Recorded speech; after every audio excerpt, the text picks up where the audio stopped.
اردو مضامین سر سید احمد خان کے مضامین سے انتخاب۔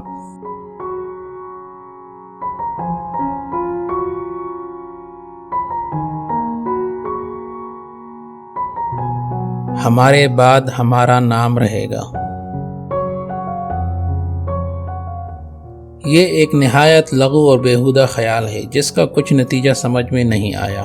اس میں کچھ شک نہیں کہ بہت لوگ اس لغو خیال میں مبتلا ہیں۔ کوئی اولاد چاہتا ہے کہ اس کے بعد اس کا نام چلے، کوئی محل بناتا ہے کہ اس کے بعد اس کا نام قائم رہے، مگر ہم پوچھتے ہیں کہ اس سے کیا فائدہ ہے؟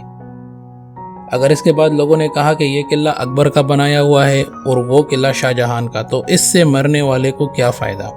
مرنے والا تو مر گیا، اپنی کرنی اپنی برنی اپنے ساتھ لے گیا۔ اب لوگ کچھ ہی کہا کریں گے، جو ہونی بات تھی وہ ہو گئی۔ سعدی فرماتے ہیں کہ زندہ است نام فرخ نوشیرواں بعدل، گرچی بسے گزشت کے نوشیرواں نماند۔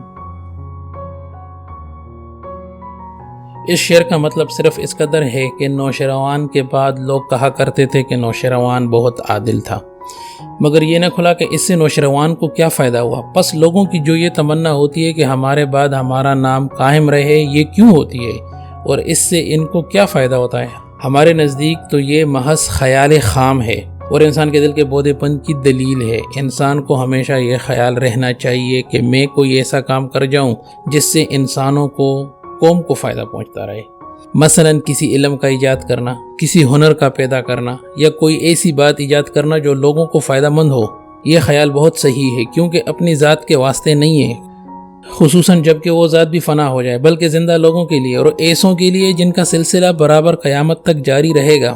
پس ہمارے خیال میں اس سے زیادہ انسان کے لیے کوئی بیوقوفی نہیں ہے جو یہ خیال کرے کہ میں ایسا کام کر جاؤں جس سے میرے بعد میرا نام جاری رہے۔